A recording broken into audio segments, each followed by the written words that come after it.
Good afternoon, ladies and gentlemen. My name is Fundi Lenyati. Welcome to the Dr. Fundi channel. I'm the usual host of this show, but today this is a show with a difference. The hunter is going to be the hunted today. So I've got a special host for today.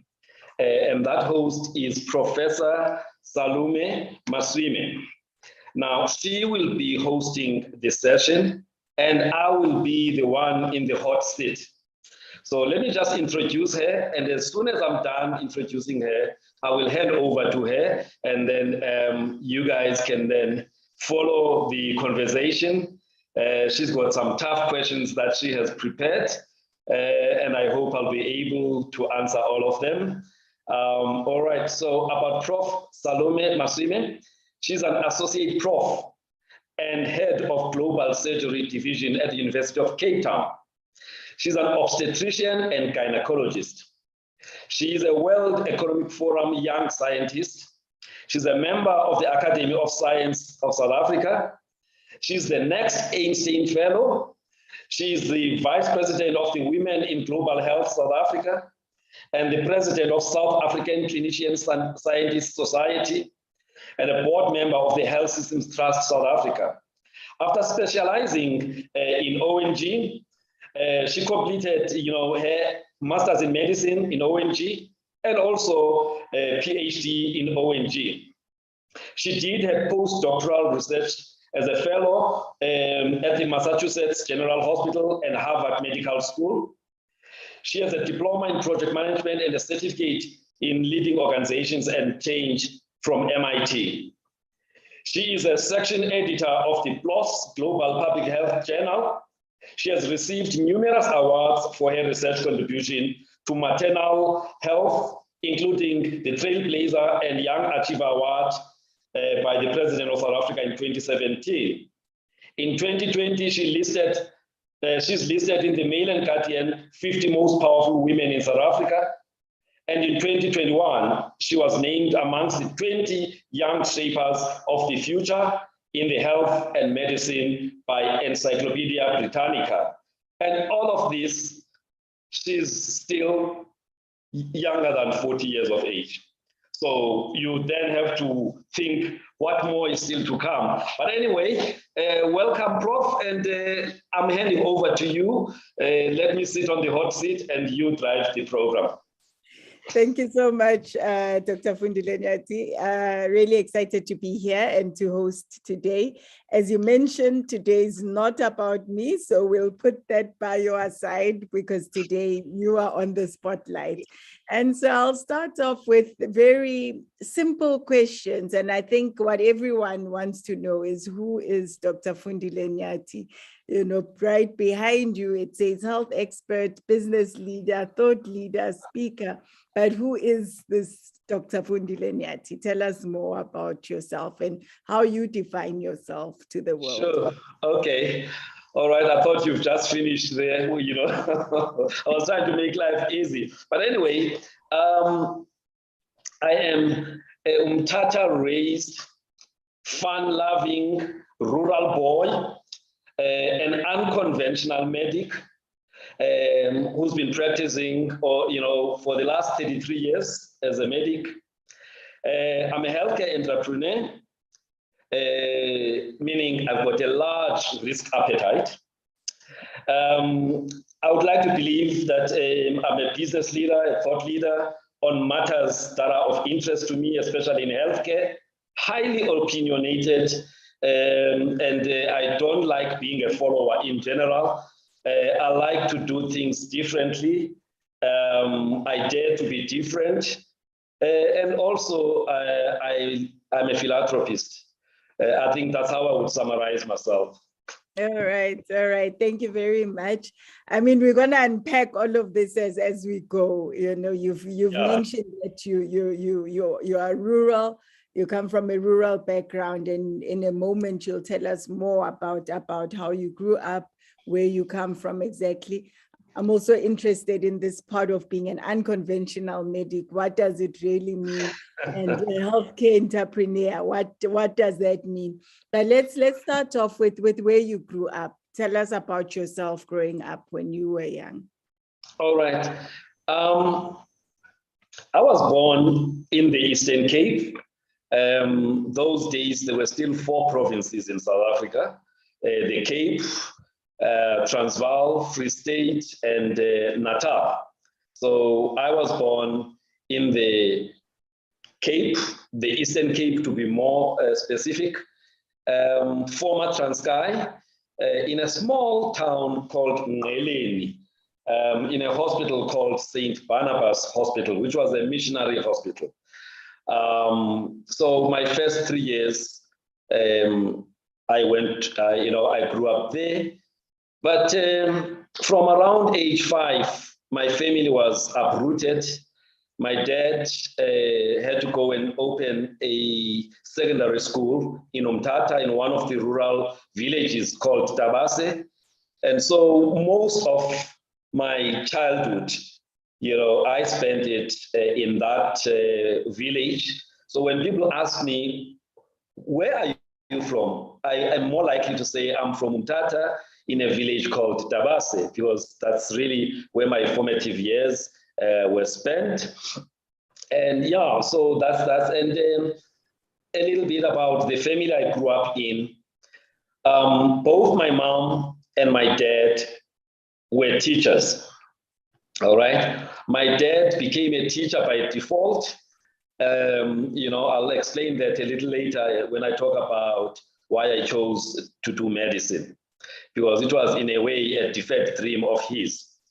All right. So so my mom and dad, both of them were, principal, one a principal at a primary school and another one a principal at high school. Right. And I came from a large family. There were 10 of us in the family. Okay. Now, but not from the same mother, though. Let me be so 5 kids from the first mother. My dad then divorced and then met my mom, and 4 of us from my mom. And Mteto is the eldest in that 4, myself as the second born, the only sister from my mom, Pelogazi, and then the last born is Langa. So that's the 4 of us. So when I talk about my siblings, I'll focus a lot on the 4, because as we grew up, the other 5 were much, much older than us. So there isn't a lot to share about, my relations and with them. Yes, we grew up in the same family, but they were much older. So the 4, including myself, I'm a middle child, as you can see, neither the firstborn nor the lastborn. So I was never really a special child, growing up. Another interesting fact for you is that my sister who comes after me was born 11 months after I was born. So if you can count, then it means my mom got pregnant when I was 2 months old. And so by the time, I was 1 year of age, my sister was already born. And so I had to be weaned off breastfeeding very early. And maybe my extroverted personality, bit of attention-seeking personality, maybe comes from the fact that I think I didn't get enough of that. So yeah, but on a serious note, though, yes, that's the kind of family I grew up in. Education, the most important thing. My parents came from a family, especially my dad, I think 3rd generation of teachers in the family. So it's been the kind of profession that has been there in the family. But about my dad, very, very smart fellow, very talkative fellow. He wanted to do medicine, and he was one of the top students in 1948. in the Cape province. And so he was recruited to go and do medicine at the University of Natal. He was in the first batch of people who were recruited to go and do medicine, only to discover that it was not the real program. It was what they called auxiliary doctors. And so when they discovered that, he led the protest against that false recruitment, and they then expelled him from varsity, went back home to Transkei, went back to the family profession, and so he then continued in that profession, which was really a default profession for him, but he made the best out of it. Excellent maths and science teacher, Latin teacher, English teacher. And so, yeah, he therefore wanted at least one of his kids to become a doctor. And yeah, 40 years later, I became that doctor. Yeah, I'm sure that's for now enough about the family. Yeah, I mean, very interesting themes that you've picked up on there. You know, would I be right in saying the Nyati family is becoming a very well recognized family in South Africa, particularly the Nyati brothers? Well, yeah, you know, Mteto and I, but we've got a younger brother, Langa. All right, so of the four of us, two decided to go the engineering route. So Mteto is a mechanical engineer, MBA guy, and then I always call him the doctor of companies. You know, doctor of sick companies he gets a kick from helping companies that are at the brink of dying and bringing them to life. And then myself in medicine, my younger brother, a civil engineer, electronic engineer. And then my sister and I were the only two who went into healthcare. She's a physiotherapist and the executive coach. So yeah, that's my family. So you're right. Somehow, Mteto's contribution in terms of his work has shown a spotlight in my family. And as the person who comes just after him, I've got no chance but to also try and shine, you know, in my chosen profession. Yeah, it's very interesting that we started from different professions, you know, but somehow as we are getting older, we are now in business together, him in a corporate environment and me in an entrepreneurial, you know, environment. His risk appetite is not as much as mine, you know, hence he works very well within the corporate environment, you know, applying the same entrepreneurial skills. Yeah, so the two of us, you know, a lot of people have gotten to know us. But yeah, we didn't set out to want to be known. We just want to do what we believe we are here to do. Yeah. And I would think perhaps it's part of a legacy that may have been perhaps left by your father or from your family, because it's not just that you are well known in your fields, it's that you are an important voice, you know, in the field as well. And of course, I know how loud your voice is in the medical circles, and hence saying it's not just about being a well-known doctor, it's a fact that when there are important issues that come up, your voice is there and makes an important difference and contribution. Yes, I think one thing I did not mention about family is the fact that although my mom was a teacher, as we're growing up, she decided to branch out and start a general dealer store in the village. And so we grew up in that environment where after school, we then have to go and help out in the general dealer store, and we're next to a clinic.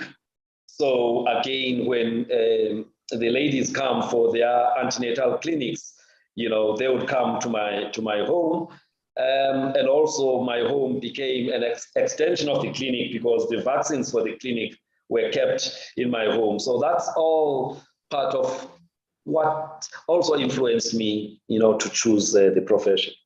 Yeah. Then my next question is, who is Mrs. Nyati? Oh, okay. My wife is a very private person, so you will hardly see her in the social media.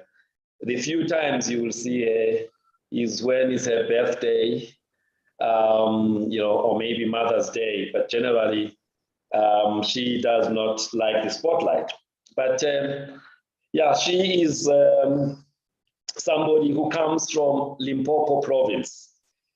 She's your homie from Polokwane, grew up in Seshego, same section as Malema, I think zone 1, but then they moved in the 80s to the center of Petersburg in a place called Edwin Park, not far from Flora Park and Savannah.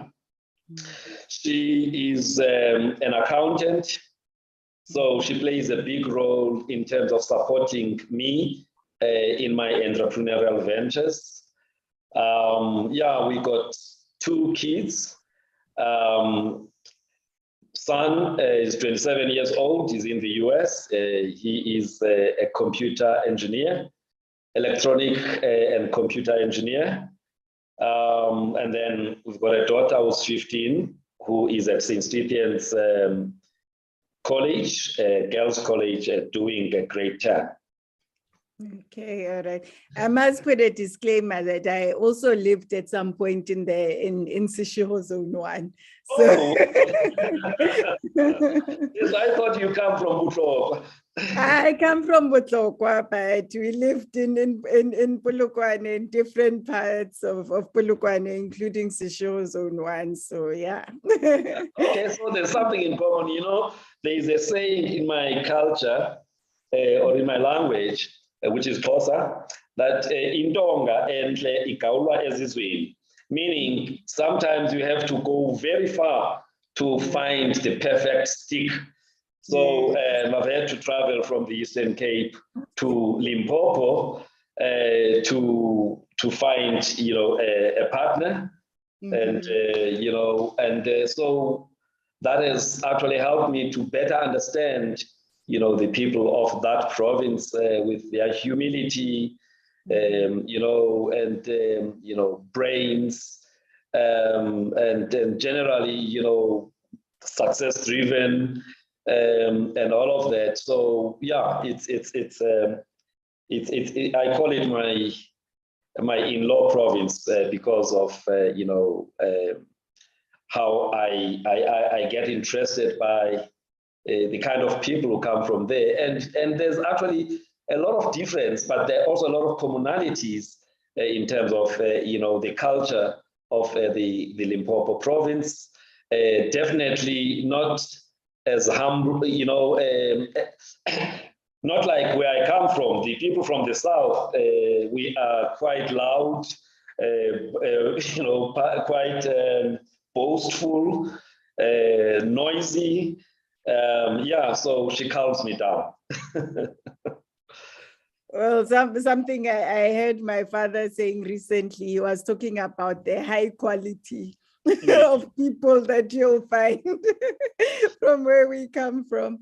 Yeah. So I know you are very proud of your son, and maybe do you want to mention a thing or two about your son before we go into all right. Okay, let me talk about that. Yeah, one thing I did not mention that my current marriage, this is my 19th year marriage. But I must also say that I had a failed marriage before. All right. So I was married from 1992 at the age of 25. And around 31, that marriage broke down. So my son, or our son, is from that first marriage. The one very good thing that happened is that both his mom, or my ex-wife, and myself decided that even though we had failed as parents, even though we had failed as lovers, but we should try and do a good job of being good parents to him, meaning his interest needed to be at the center. Because most families, when there is a divorce situation, you get the mom or the wife and the husband, fighting, and in the process, messing up the kids. When the kid is with me, I talk negative things about the mom and vice versa, and it puts kids in a very awkward position. So luckily, she came from a situation like mine, where the parents were no longer together, that is her parents, and she knew what it means to be at the center of parents that are pulling, the kids. So I'm giving that context so that then people have a better understanding of the fact that this is my second attempt, definitely better than the previous situation, because I lasted only 5 years there. Now it's 19 years here. So my son, because of the environment that we provided for him, he really became very stable. And when my current wife, got involved with me, then my son actually had 2 moms. And he would proudly boast to his friends that, I've got 2 moms. So when I've got a birthday, I actually get gifts from 2 moms. And I remember one of the parents told me, Fundile, you are putting us under pressure, because our kids now are saying, why can't they have 2 moms as well, so that they can get gifts from 2 parents? But anyway, so yeah, he went through to St. Stephen's up until grade 7. He taught the class there at St. Stephen's, and then he decided that he wants to go to a boarding school. So we sent him to Bishops there in Cape Town, diocesan bishops there in Cape Town. It's a boys' college, and he blossomed there, and he did so well that in his final year matric, he was in the what they call a top 10 group, which is something that's been there for over 100 years. It's an elite club, of the top 10 students in every year. And he wanted to do mechatronics, so he came to VETS. He came to UCT, because it's the only university that does mechatronics. But his intention really was to go to MIT, because he had done his research to look at which is the best program that, or best university that offers a program in computer sciences and electronic engineering. And he found that MIT was the university. So he spent 6 months at UCT. This is after he had got 8 distinctions in matric, 6 of them, in the 90s, and 2 of them in the 80s. The only subject he didn't get a distinction in was Xhosa, because he only studied Xhosa late in his life. So he went to MIT from September of 2014 and finished his degree in record time in May of 2018. And now he's been in the US trying to follow an entrepreneurial route. Spent a stint last year at Stanford University, working on a lab there, but he's back in New York. So yeah, he makes us very, very proud. All right. No, that's excellent to hear. And also, I think, the important lesson that you shared there on divorce and parenting, and thank you also for your openness about this. Some people are not very open about these issues, but I think in being so open, you're teaching a very important lesson, which is greatly appreciated.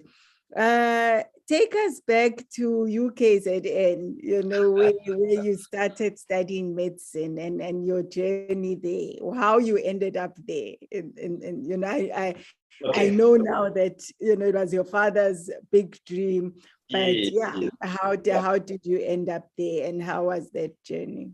All right. Well, I went to high school at a school called St. John's College in Umtata. It's a school that's almost 140 years old, Anglican school. Those days, that is the early 80s, there was no private schooling or even Model C. So we went to public schools. So it was the best public school in Transkei. In fact, it benchmarked itself not with other schools in Transkei, but with schools like Inanda Seminary in KZN and other top schools that were missionary schools. It's the same school that people like Bongani Mayosi went to, and many other people, even our former president, Mbeki, he did his matric and wrote his exams at that school. I can count many people, the late Auditor General, Makwetu, he was a class behind me from the same school. So very, very good school with a lot of competition among students. And those days, a top student, if you were a top student, then medicine was like the automatic choice.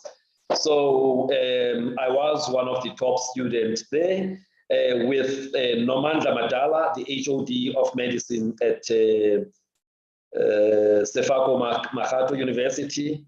We also had other guys like Dr. Love, I don't know if you know him, Mveleli Kwede.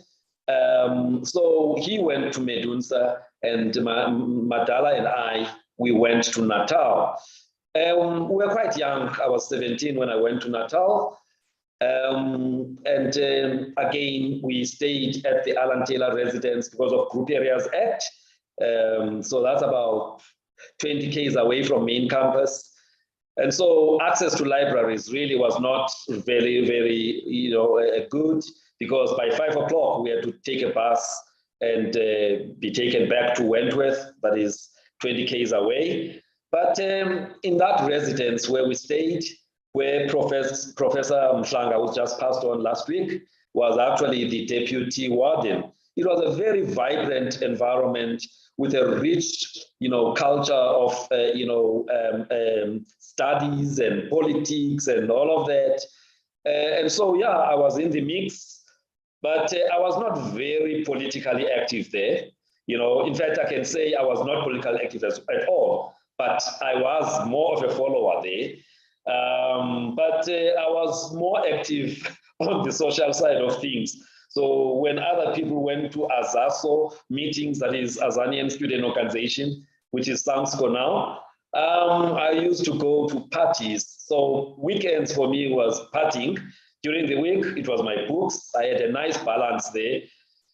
Sometimes coming back from partying, midnight, you bump across Bongani coming out of the library at 1 a.m. or 2 a.m. and you feel so bad because on Monday you're writing and this guy has been in the library and you were partying. But anyway, that's the kind of environment I was in. Did very well. I think besides Bongani, I don't think there's another black guy that did better than me. So, but anyway, finished my medicine, never had a sub. Finished it age 22, November 1989. Because I had a bursary from Transkei, went back to Transkei to do my internship with the intention to do the whole 6 years to pay back the bursary. But because people who came from Natal were politically active, they didn't really trust us in the homeland. So I could only stay for a year, and then I went to PE, to private practice. And now just tell me, going back, I mean, many of the people you've mentioned very big names in the world today, or in the South Africa we live in today, people that, to me, when I was growing up much later, these would have been people that are well known, well established. Yeah. And what did you learn, or when you look back? Because at that time, I guess you wouldn't have known that the Bonganis were going to be, who they became later in life. And even speaking about St. John's, same thing. You grew up amongst people that are considered to be great today, who have accomplished so much, but you wouldn't have known at that time. How do you reflect when you look back? Yes, we did not know where the guys were going to end up, but the level of competition at high school, we were the best school, not because the teachers were like the best, but the competition. So people knew what they needed to achieve to get to the courses they wanted to pursue. Now, obviously, for somebody like Bongani, his dad was already a doctor, an obstetrician and gynecologist. And so for him, it was about being better than his dad. So when he got to med school, he was very, very focused on carving a path for himself and not be, known for his dad. So, but for people like me, there wasn't a person who's been a doctor before me. So I just wanted to be a doctor. If I pass, then that's enough. So for him, I'm using him because he really was different to all of us. He had this idea that he wanted to pass medicine with an average of 80%, in the whole 6 years. And the last Black person who had done that was a doctor called Dr. Domingo, who had got a cum laude for medicine, for the whole 6 years. So he had that goal in mind.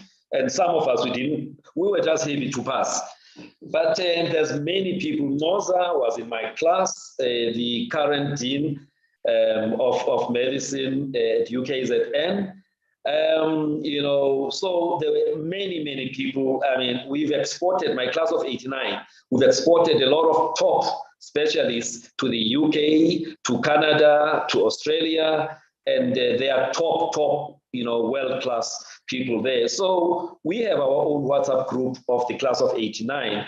And, when you are in that WhatsApp group and you look at what each one of the guys has achieved, it's quite a lot. They PhD, head of department, people have discovered this and discovered that, cardiologists, but also beyond the academics, because we're the first class to have 2 deans from the same class. Noza being a dean of medicine at Natal, and Bongani at the time, for health sciences at UCT. So we pride ourselves with that, but we've also got a lot of people who chose other routes, like in business, like myself. There's another gentleman, Vikash Salih, who is in a top pharmaceutical company in Florida, US. We've got guys, like I said, in the UK. We've got a guy who is in the new technologies in Germany. So really, it's a class of super achievers, and it's nice to be part of that.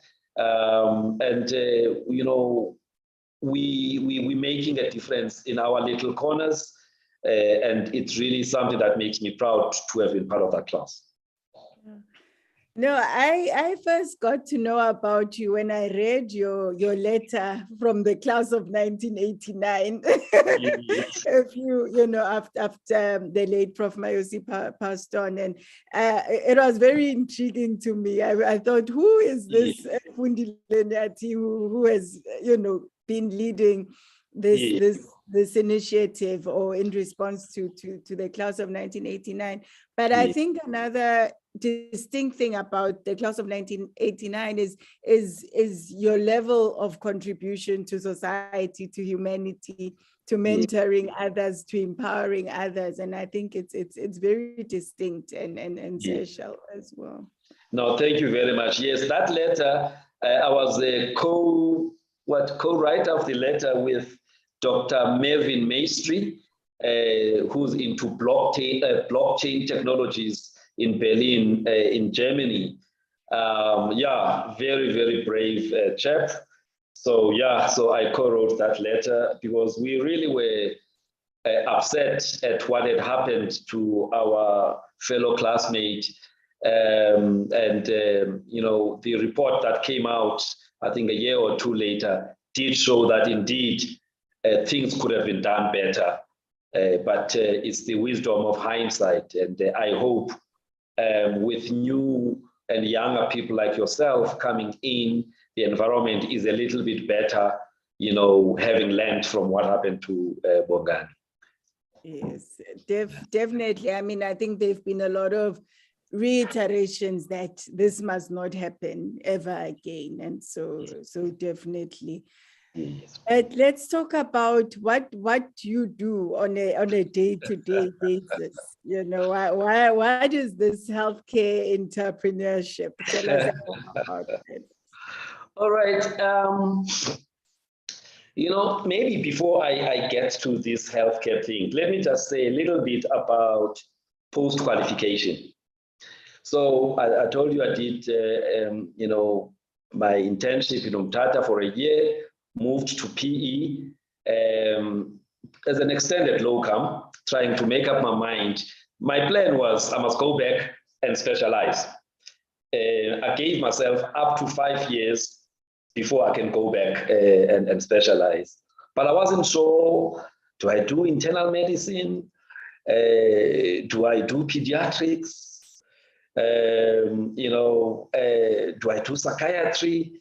But definitely ONG was not my choice. Anything that had to do with cutting, I was not very good with that, you know. So anyway, so after a year, I decided, no, man, let me stay another 4 years in private practice.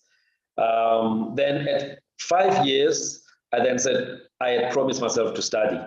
Let me go to UKZN and see if I can get a reg post. I had now decided I wanted to do dermatology, all right? And when I went to dermatology, I found that Noza and another gentleman had just been, you know, accepted as reps.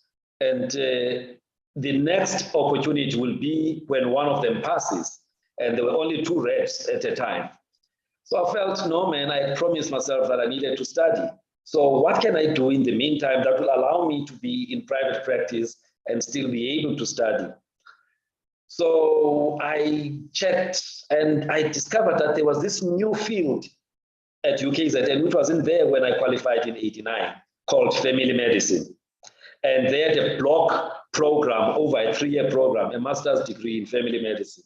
So I thought, okay, why don't I do this program?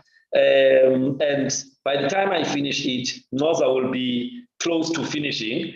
And then I can see if I could get to her position there. And she was agitating that a person who follows her must be a Black African, because up until that time, there was no Black, you know, dermatologist in training in Natal. So yeah, so that's how I ended up in family medicine. But that was also the time where there were a lot of changes in South Africa in terms of the health system under Dr. Nkosazana Zuma. A lot of policy changes, a lot of uncertainty, and the medical aids were also causing headaches in terms of payment to whether you're a GP or even a specialist. So I was not sure. I thought, okay, let me do this family medicine, wait for the DEMA reg post. But by the time I finished family medicine, I had fallen in love with it. What I loved about it was the fact that you know more about common conditions than an average GP. All right. So, you know, so that to me excited me. The fact that I can be, you know, in the area of ONG, common conditions, and I'm competent there, you know, internal medicine, all the different disciplines. But obviously, the depth of knowledge is not to the same level as somebody who has specialized in that area. But I liked the variety of it. And around the same time when I was finishing family medicine, I then spent a lot of time with my brother, Mteto. He had just finished an MBA with Wits. And there was this intrigue about this MBA. And I thought, what would happen if I get MBA and medicine together? You know, because I'm not sure if going back to specialize, I'll obviously pass. When I come back, I'll most probably still depend on medical aid unless I go to affluent areas where people will be able to pay. So I got a call from Natal. You got the Red Coast, but by that time I decided against it because now I wanted to do an MBA. So they were quite disappointed because I jumped the queue because of the color of my skin. And NOSA was a bit disappointed as well, but they were able to find another Black African guy to go in there. So I then decided to look for an MBA program in healthcare. Couldn't find one. There was one in Stellenbosch, just enclosed. There were not many people who wanted to do MBA in healthcare. So the next best thing was a program that was offered by Manchester Business School, one-year program, advanced management program in healthcare. And so I did that for a year. I asked him to evaluate the curriculum and see if it is something that's credible. And he gave it a thumbs up. So that's what I did. And by the time I finished that, I was very clear that I am going to be a consultant that will provide solutions to government on matters of health policy-wise and also programs-wise. I also knew that I could go into corporate and provide solutions to the corporate environment around matters of health. So in 1999, I then stopped practicing medicine. This is after the divorce and a stint of about 6 months trying to find myself, but also just as a positive distraction, you know, finishing up the studies. And so from that point, as soon as I finished it, I then set up a company called Proactive Health Solutions, PHS, tried to find people who were like-minded, who were medics, but as you know, as medics, we are quite risk averse, especially going into a space that is not our comfort zone. So I couldn't find a medical doctor to start the company with me. So I found 2 guys, MBA guys, who were already, you know, in corporate. So I joined those guys. The 3 of us, we set up this company. But within 5 years, both of those guys decided to pursue other things.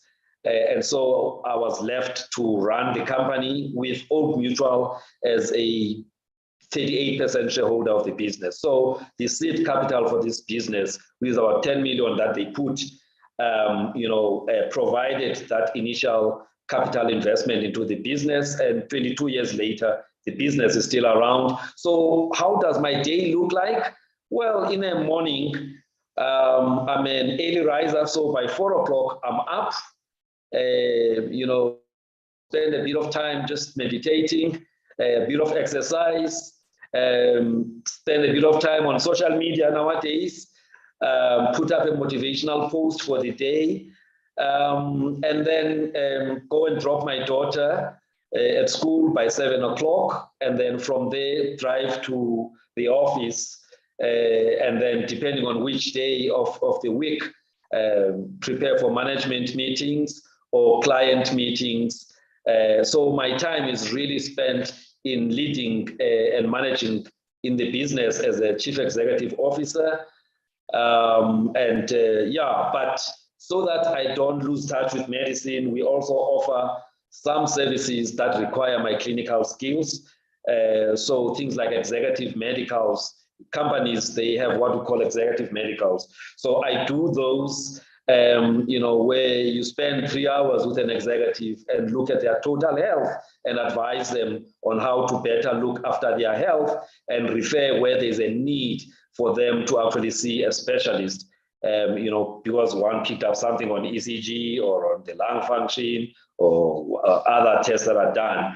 So the business is really a company that provides solutions on anything that is a health risk at the workplace. So we've got large clients, private sector, large clients, state-owned enterprises, and also government departments. So my time from 8 to 4 is really in that business, either focusing internally on building the staff inside. We've got physios, OTs, nurses, psychologists, social workers, or outside, meeting different stakeholders. So that's what I do during the day. And then in the afternoons, I normally get home really around 6 to 7 o'clock. And on some days, up until November last year, I had a show with the Speaker of the City Council every Wednesday. And then on a Saturday morning, I am a resident doctor for the Radio 702, where I provide, education on various health issues, pick up questions, and that's where my family medicine comes handy, because then I can tackle basically any discipline, obviously not to the level of specialists in that discipline, but I've got enough working knowledge, and it takes me at least 3 hours every morning to prepare for that. So that's how I keep up to date with medicine. That's excellent, and I think really fascinating. I think for me, two things kind of stood out. I mean, when you spoke about providing, doing examining and spending time with CEOs, with executives, focusing on their healthcare, because I take it a lot of people who are busy in their professions right at the top often neglect their health care, and I'm sure. And their jobs are quite stressful. Physical exercise is a challenge. The nutrition profile, their food choices are bad. They spend long hours in meetings, and there are these biscuits that are normally put there for people to eat, the whole day, which is refined carbohydrates. So yeah, you're very right. They neglect their health. And so that's what I do. Sure. And I hope you expand that and open it to more people to know about and to use your services. The other thing I was interested in is with the healthcare solutions. Do any of the academic institutions tap into what you do? Are there opportunities for people like me to tap into what you are doing? Because we're all looking for solutions, but I think often we don't talk to each other. And yes. Yeah. Well, I must say, to date, we really haven't had, partnerships with universities. However, I was sitting with my team about a few weeks ago, and I said, guys, we need to look at partnerships with universities.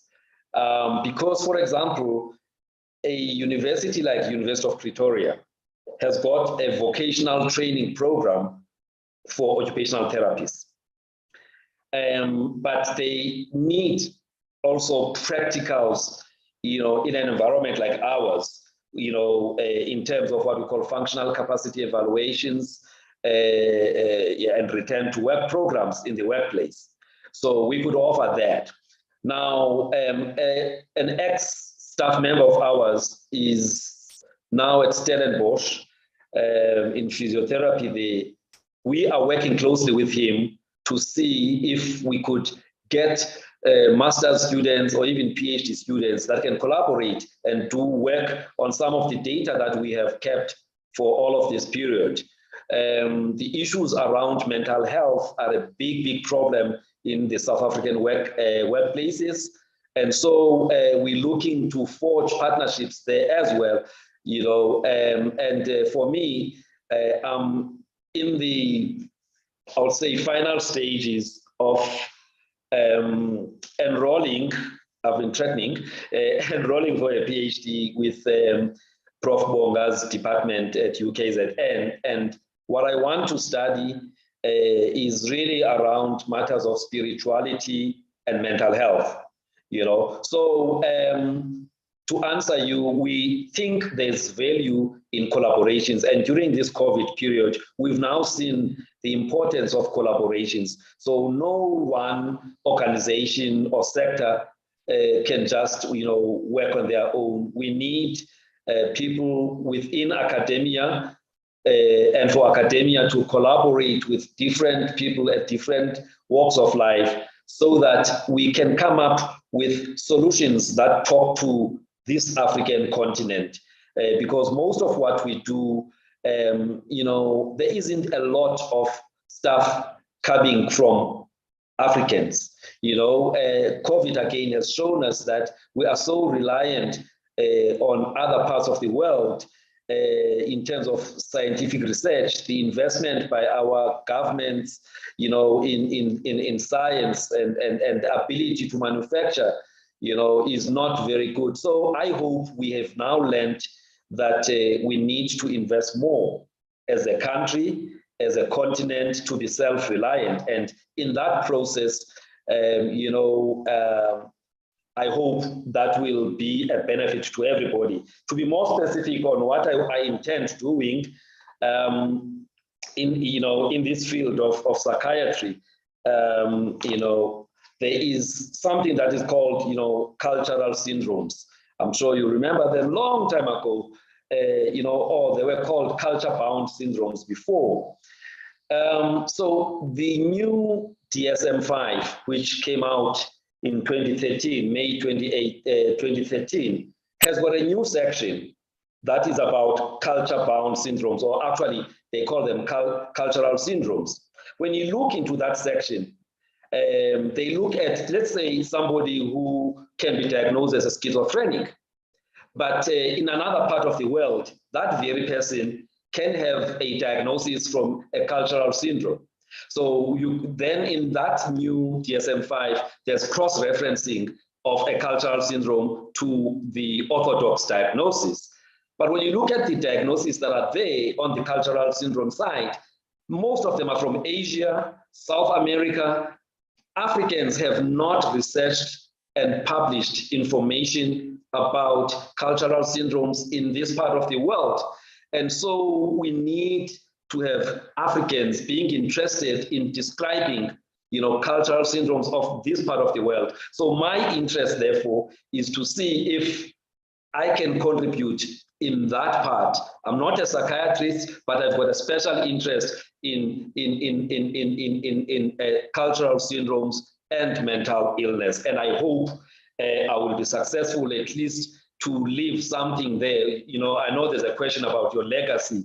If I could leave something with some cultural syndrome that I have researched, described, published, peer-reviewed, all of the things that, you know, are important, so that maybe in a new version of DSM-5, there could be something that I've described there. That would make me to feel like my life was worth, you know, something.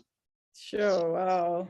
Sure, that is, I mean, yeah, you touched that's so important, and just how there is such a gap in that area of knowledge. You know, we're all trying to find the next gene so that we can, you know, but these are the real things that really affect healthcare in our setting as Africans. And yeah, I want to wish you all the best in that and pursuing that, and that you don't give up.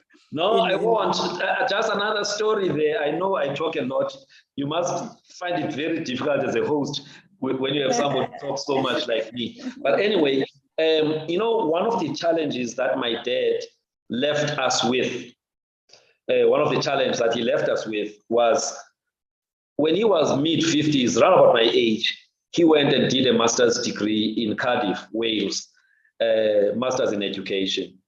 When he came back, he was like, yeah, you know, I was the first graduate in my family, and now I'm the first one to have a master's, you know. So in his late years, he said, You guys, if none of you ever get a PhD, you must know that you have not taken the family forward.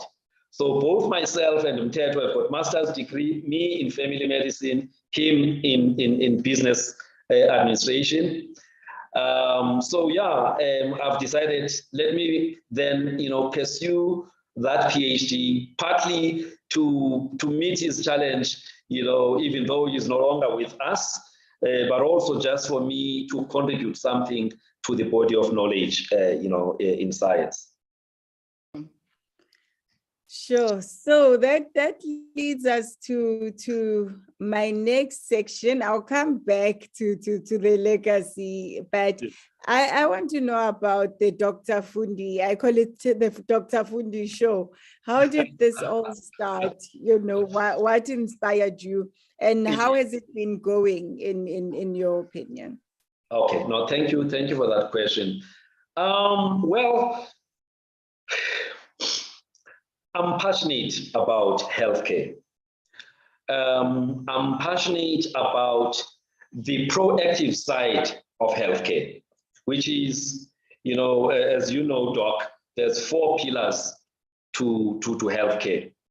There is, the first 2 are called proactive healthcare, and the last 2 are reactive healthcare. Now, proactive healthcare is around, health promotion, information dissemination, with the aim of making people to evaluate their risk behavior, change it so that they can reduce their health risk. The second one, part in the proactive being, early identification of health problems and also vaccination.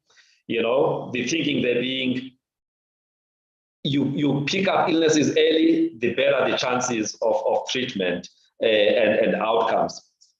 The reactive being the actual therapy. Something has already happened, the disease is already there, and it's about treating. And the last part being rehabilitation and maybe palliative care as well. So I have been looking at the healthcare system in South Africa.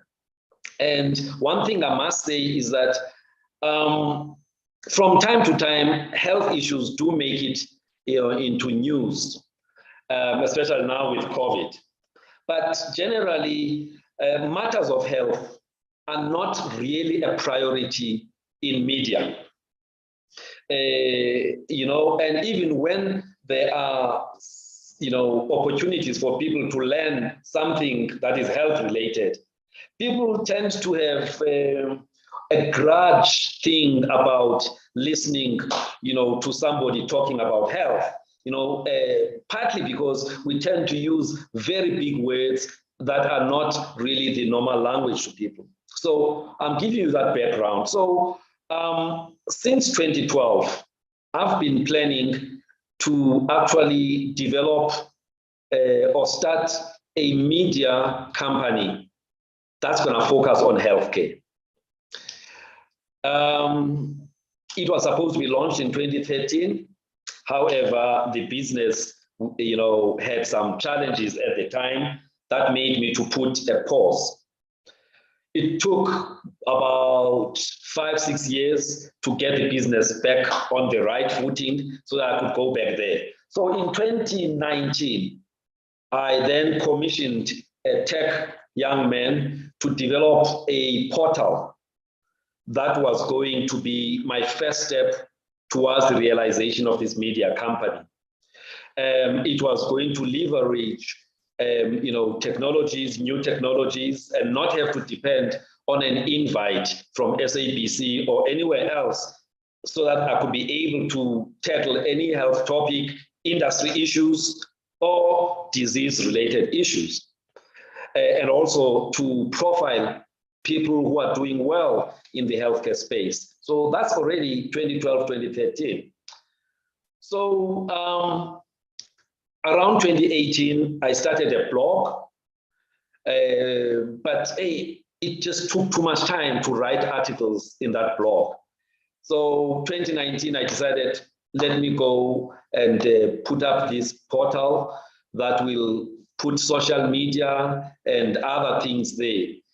So when I was about 70, 80% into this thing, COVID started.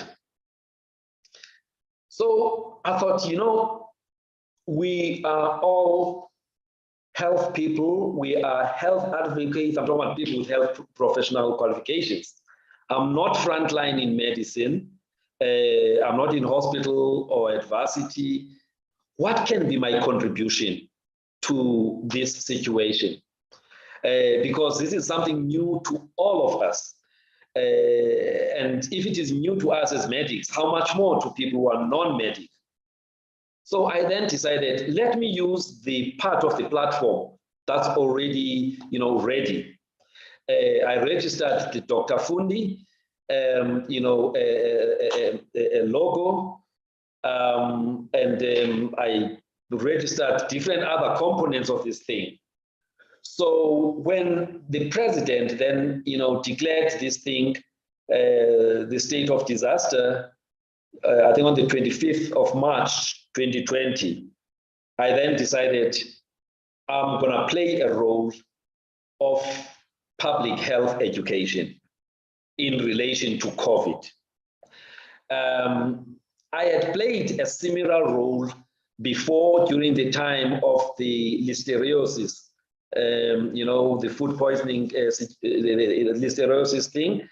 That is about 2 years before, but I was more, you know, reliant on the TV channels. But this time around, I wanted to do it, you know, not limited by anything. So Dr. Fundi was in the making, but it only came alive at the beginning of COVID.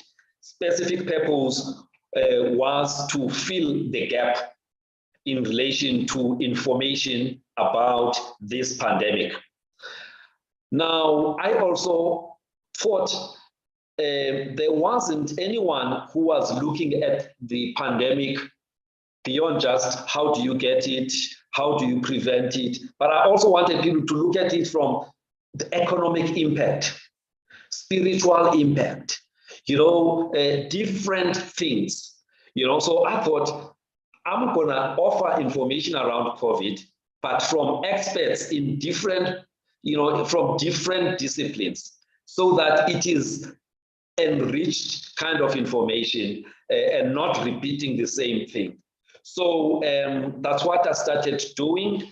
And so by the middle of April already, a month into the first case in South Africa, I was already doing a lot of work, you know, inviting experts. And you were one of the experts that I called first, because there were a lot of people who were anxious about the impact of COVID during pregnancy.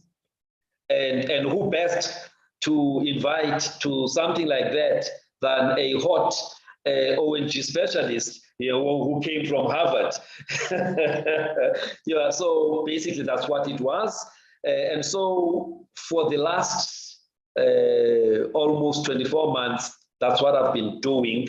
I've been focusing on filling the gap. And as you know, it's been a moving target. You know, at the beginning, it was just about information about the disease. And then later things progressed.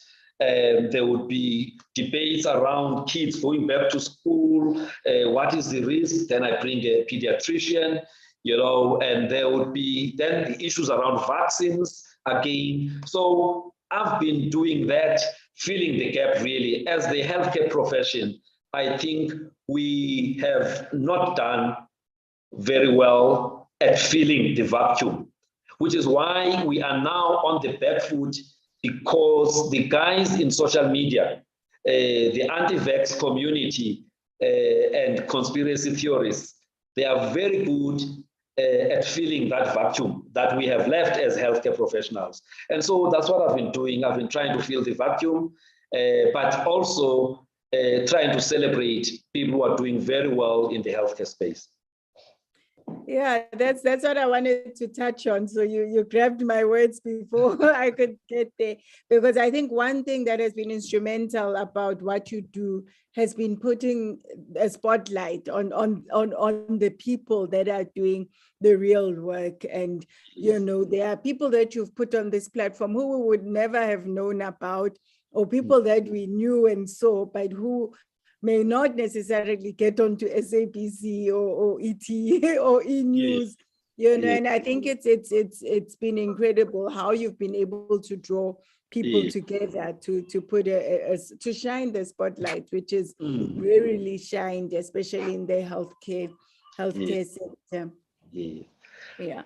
But what has been your greatest highlight? If you can mention 2 or 3 shows that stood out for you that you found the most exciting. It's like asking a parent to say which one of your kids is your favorite. It's a very, very difficult question to answer. I must say that firstly, the thing I do on Sundays, I'll call them Salute Sundays, where I profile individuals. Every time I've got a guest, I get inspired. My outlook and understanding of the space they come from, actually expands my outlook to life and better appreciation of their expertise. So those Salute Sunday shows are, to me, very, very important. Even better, the ones during August, where I highlight women who are movers and shakers, from different, professions, not only medicine. So I must say that's the first thing.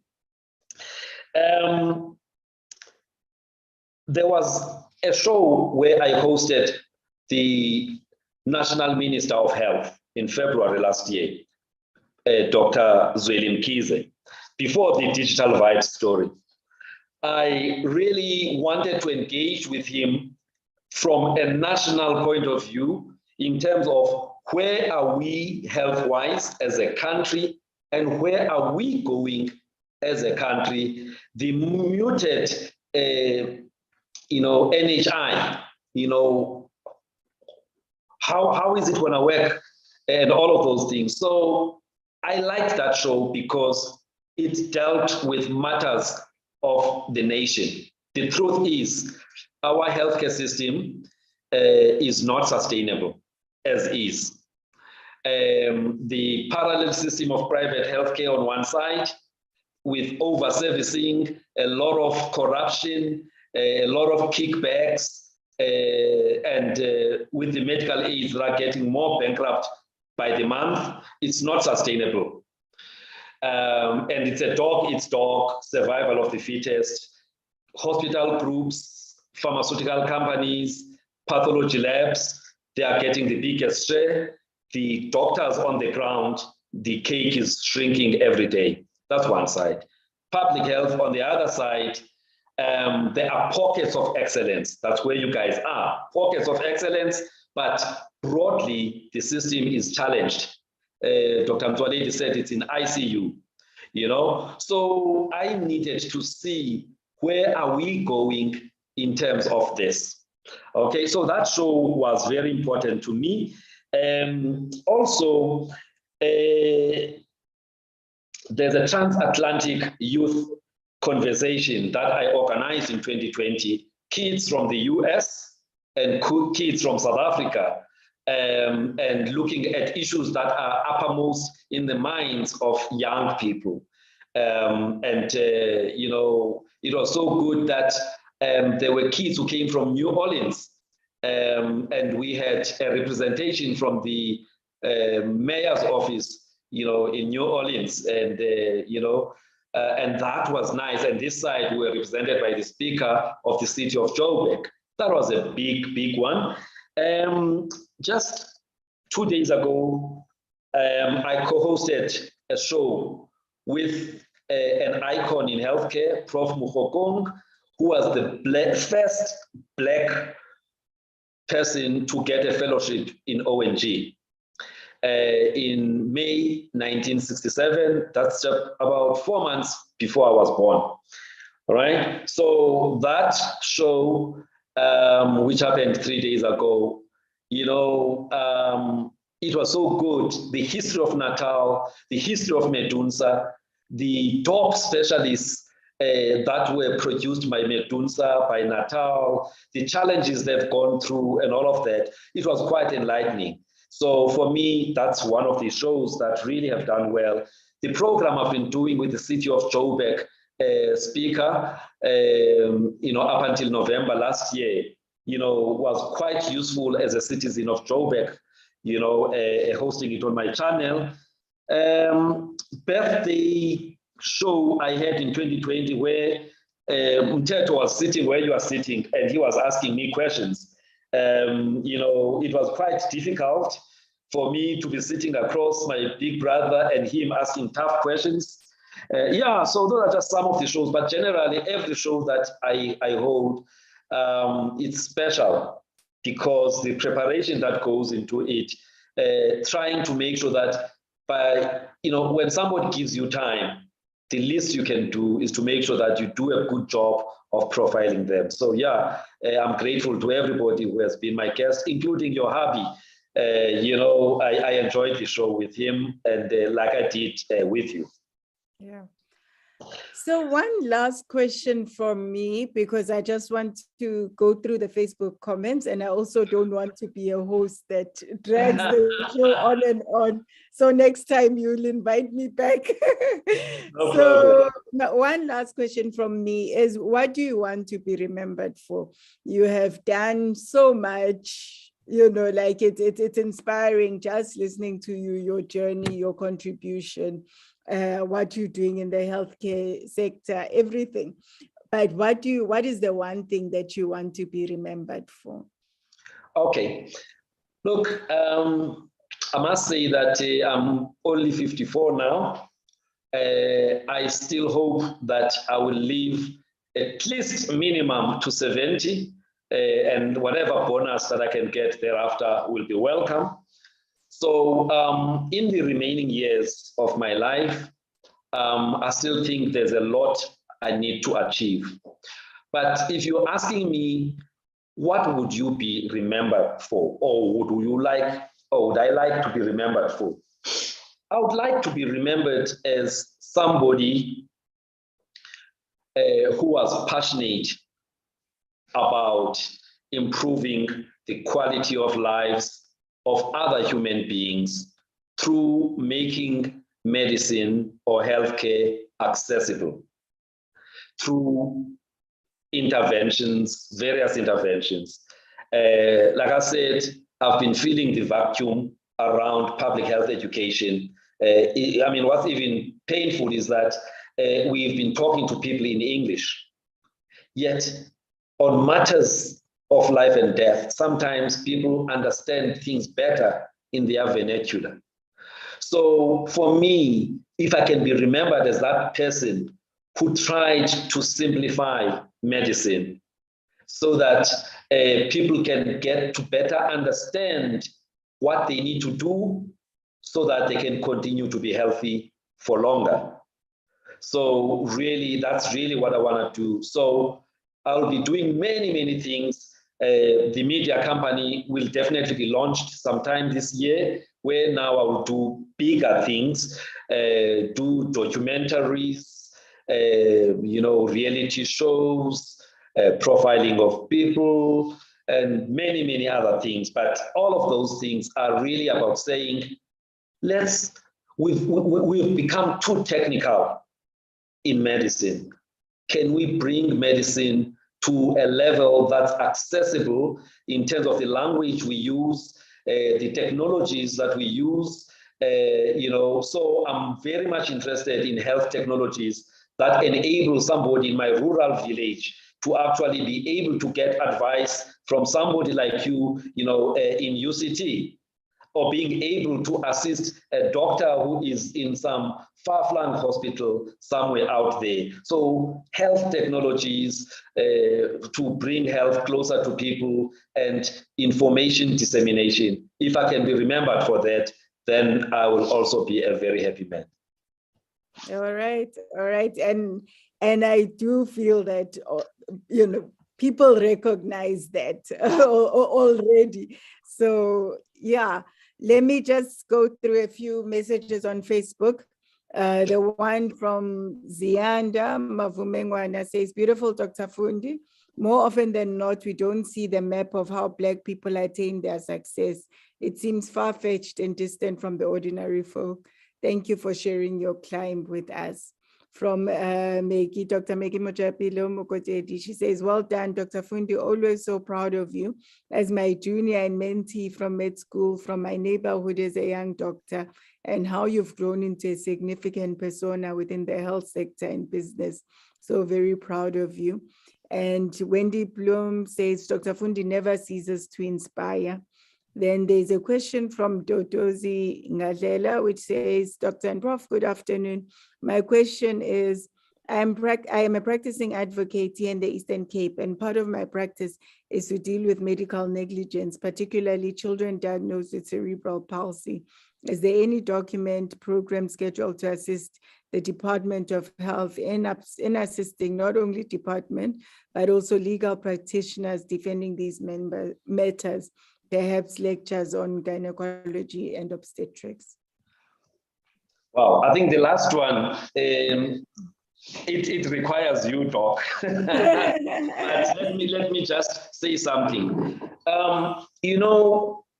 And what I'm going to say, maybe Ndodomzi is not going to be very happy with me, but I'm going to try and give a balanced answer. In South Africa, I've already mentioned that we've got a public health system, which by and large it serves 83% of the population with only 45% of the annual healthcare budget in this country. So it's grossly underfunded,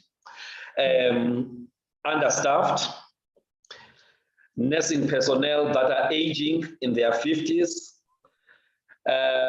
relative shortage of doctors in some areas, especially outlying areas, long working hours, staff that are burnt out, especially the nursing profession,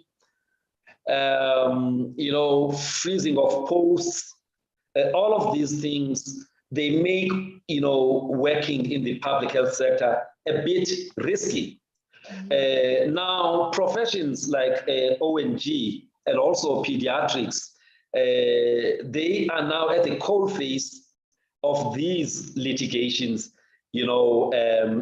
because of sometimes adverse events that happen during birth.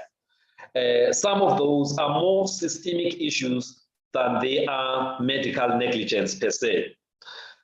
Now, so this issue can only be addressed when the country, reprioritizes, the financing of the public health system so that we can be able to address the shortages and the issues of overworking and understaffing. So that's just the context. Now, his question is around the medical negligence. Now, I think as a country, we have just been dealing with the budgetary impact of these to the provincial health departments. I mean, some departments like Gauteng or Eastern Cape, they now have to put somewhere around 15 to 20 billion rands aside for these claims, what we call contingency budget, to be able to deal with the claims from the legal profession on behalf of the families that are affected. So a straight answer to him is that at this moment, I am not aware of a program that can actually assist legal practitioners to be able to better understand, the space. I guess, again, maybe it's something that a university like UCT can consider, because this is usually, I mean, these are issues relating to, delivery, the surgery, if it's Caesar and then maybe urethra has been cut, if it's a mother, or, problems of birth trauma to the kids. He's talking about cerebral palsy. So I think there is an urgent need. I agree with him, but I am not aware at this moment of a credible program that I would advise him to join, so that he can be better able to deal with these matters. I must also say, though, that whilst there are many cases, where definitely families must claim, there is also a shifting from the people who were involved in personal injury claims with RAF. Now that RAF is closing the tap on the other side, there's many people now who have seen the area of medical negligence as an area where, it's easy pickings. There's even syndicates that work with hospitals where files are stolen in hospitals, so that the department is not in a position to defend these cases in terms of, was there negligence or was there no negligence? So it's something that worries me a lot, because this budget that goes towards these claims actually is taken from the money that was supposed to be for service delivery. But Doc, please answer that from an ONG perspective. Yeah, I think, the part that you haven't really touched on is the health system failures. And so often when it comes to litigation, we look at the individual and what they've done. But a lot of these adverse outcomes are really because of delays in accessing appropriate healthcare. And so whilst I also don't know the right program, or there's an opportunity, of course, that you are raising, that many of us could get involved in educating around these things. But I do think that the real solutions are in strengthening the health system versus in how we improve, our medical legal understanding and education. And South Africans need to receive the best level of care that they can get. And that's where a lot of my effort and work is. Yeah. Yes. Are there other questions? Yeah, no other questions. So we're coming to the end of this. And just to say, you've been an inspiration to so many. And I hope this show has given people the context of who you are and what drives you and what keeps you going. And also, the question on what you want to be remembered for, because sometimes we must say these things to remind people what we are working towards. And I'm hoping more people have heard and will recognize and see what you are doing. So I see you as an elder in the medical field, and I'm sure many do as well. And so I'll close off by asking you to give any closing words that you want to give as an elder in the medical field. And also, again, just to thank you for giving me this opportunity to hopefully have shown the spotlight on you today, as you do so often for so many. Yeah.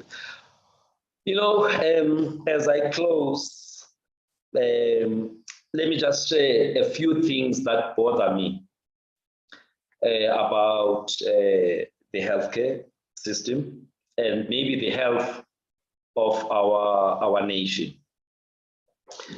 One, I've already touched on. This parallel health system that is not sustainable, whether you're looking at it from the private sector side or from the public health sector side. The people who are suffering are the ordinary people in South Africa. So for me, the WHO member countries agreed that by 2030, there must be a universal healthcare system, meaning one's ability to pay should not be a determinant in terms of access to quality healthcare. I strongly believe that we need to move towards that, COVID has also shown us that those countries that have some form of universal healthcare system, they did better in terms of managing, the deaths in relation to this, but also sourcing of, the much needed supplies and everything, like the NHS in the UK. So for me, the sooner we move that direction, but not do a cut and paste from another country, do something that talks to South Africa, I'll be a happy man, because that's what South Africa requires. The health inequity is related to what I've just spoken about. COVID has exposed the health inequities. Again, those provinces in South Africa that have got poor health system, like my home province, likely, Limpopo, I'm not going to talk much, Eastern Cape, and in other provinces like KZN, outside of Durban and Maritzburg. The outcomes, especially during the second wave of the COVID, were quite bad. Access to oxygen and all of those kind of things. So those things bother me. The other thing that bothers me is something that I've been planning to have a show on, the issue of newly qualified medical doctors and other health professions. Placement of interns. I cannot understand in a country with a shortage of doctors. How many interns are going to be needing, posts by the beginning of January. Why keep them in limbo up, until sometimes January? There are some maybe who have not even been placed now. That bothers me. We have a shortage, but we are not optimizing what we have. Same as the community service doctors. Some have finished, they have not been placed, or interns have not been placed in ComServe positions. So sometimes we shoot ourselves in the feet as South Africa. Then you've got foreign qualified doctors who have written the entry exams, passed, but they are treated like second class, and some of these are South Africans. I don't think it is fair. All right, so those are the things that bother me, Prof.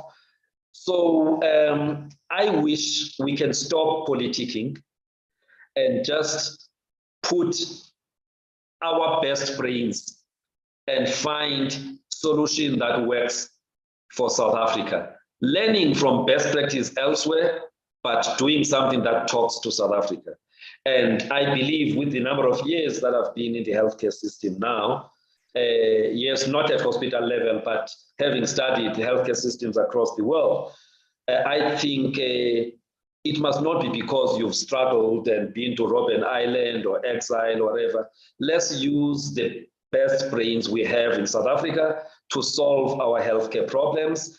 And that for me is something that should be, it must not depend on political parties and stuff. Merit must be what determines who plans the future of South Africa. Yes, politicians, we need them, but politicians must now give space to people with the skills to solve the problems of South Africa. So those are my closing words. Thank you very much for agreeing to host me, Prof. Salome.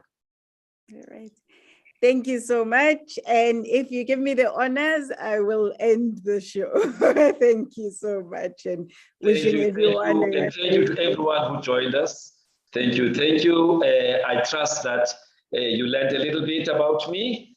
There's still more to come. And yeah, let's keep talking. Let's keep doing. Let's move South Africa forward. Thank you. Thank you.